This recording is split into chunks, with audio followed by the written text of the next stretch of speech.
susunod na programa ay rated PG. Patnubay at gabay ng magulang ay kailangan sa mga batang manonood.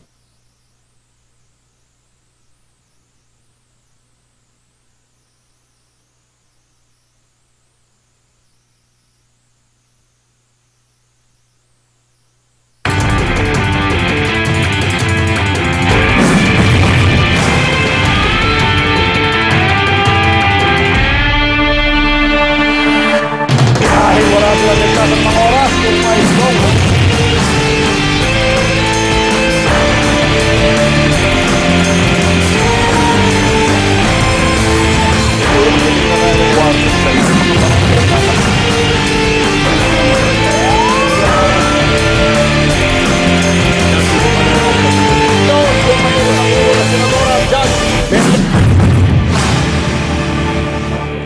Magandang hapon mga kapatid. Muli tayong tututok sa mga balitang dapat aksyonan. Ang mga iligal, matitimbog sa problemang legal, may sasagot. Ako po ang inyong Tol Erwin.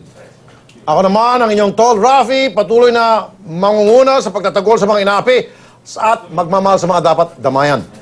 Dahil bukas na po muli ang pinto ng serbisyo publiko, kumatok lang kayo. Ako si Tol Ben, tuloy lang po kayo.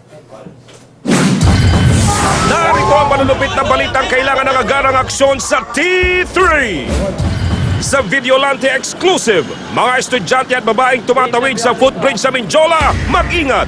Mga lalaking nakatambay sa ilalim may libreng viewing pleasure sa ibaba habang kayo ay umaakyat. Ang agarang aksyon ng T3, tunghayan!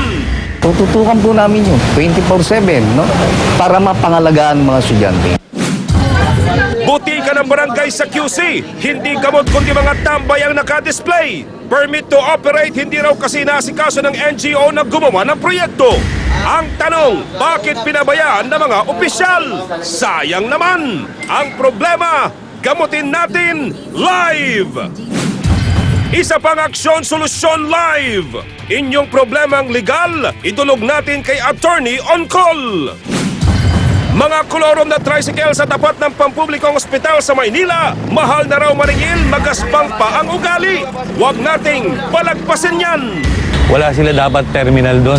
Bawal na bawal sila doon. Kolorum talaga sila doon.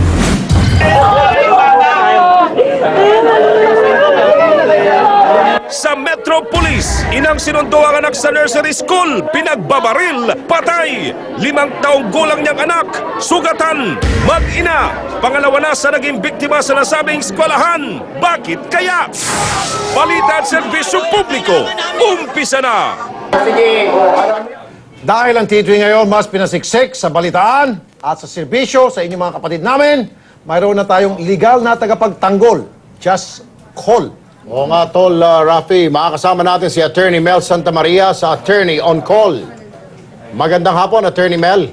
Magandang hapon sa iyo, Erwin. Mamaya, babalikan natin ang mga iba't ibang mga tao dito na pumunta sa himpilan natin para isangguni ang kanilang mga suliranin para mabigyan natin ng payo. Babalikan natin yan mamaya, Erwin.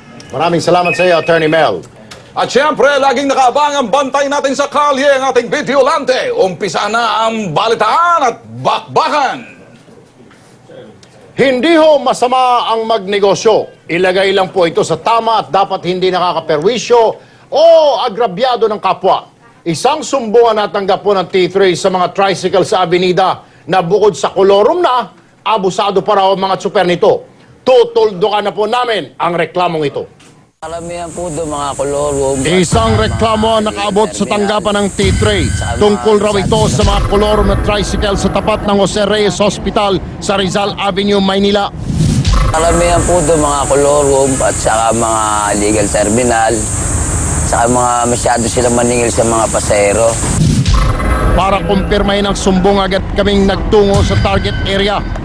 Panoorin ang napitikan ng aming spy camera. Nakipag-ugnayan kami sa Manila Traffic and Parking Bureau o MTPB upang iparating ang iligal na gawain. Sinamahan sila ng T3 sa entrapment operation sa lugar. Huling-huli ang mga iligal na tricycle. Heto't meron pa pala silang iligal na pila at paradahan sa lugar. Wow! May sariling mundo ang mga kolokoy na ito. Maging ang ilang pasahero na aming nakausap, nagrereklamo sa taas ng singil nila at kabastusan. Sambabarubal, Babastos, Mamaningel. Grabe yung singilan dyan sa Jose Reyes. Ang lakas manggatas, 50 pesos. Pero tapos na ang pag-aari-arian nyo sa daan dahil paniguradong kalaboso ang garahe nyo.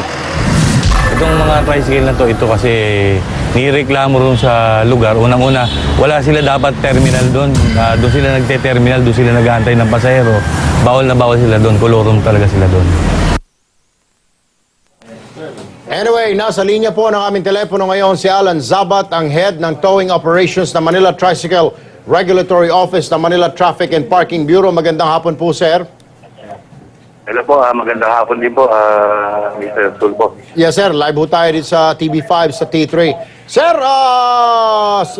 una sa lahat, kami ho nagpapasalamat sa agarang pong aksyon ninyo at nilinis nyo ho yung lugar na yan. Pero ang amin lamang ho sana, sir, marami pa hong lugar na ganyan sa Metro Manila or sa lungsod na Maynila na mga tricycle po na kolorum. Dahil kolorum nga ho sila ay mga bastos ho talaga at napakataas hong maningil, sir.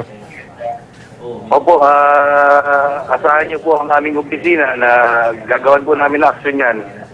At lahat po ng terminal na kolorum, ino-operate po talaga namin dito sa Maynila.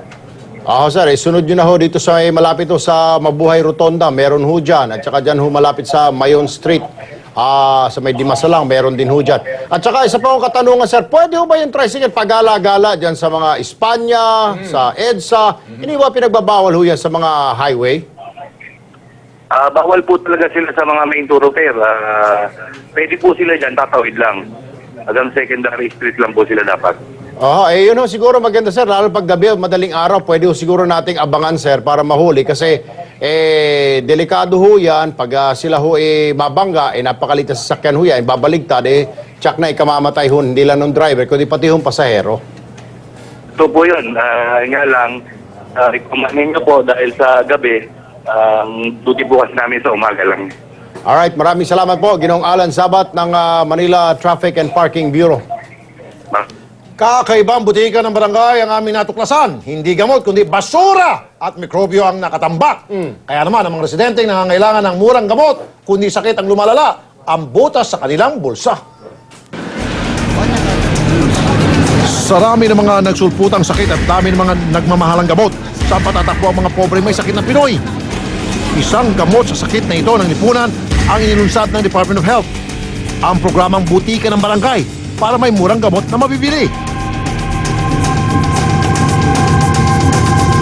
Isa ang senior citizen na si Lola Lilia Mayon sa Dumaray.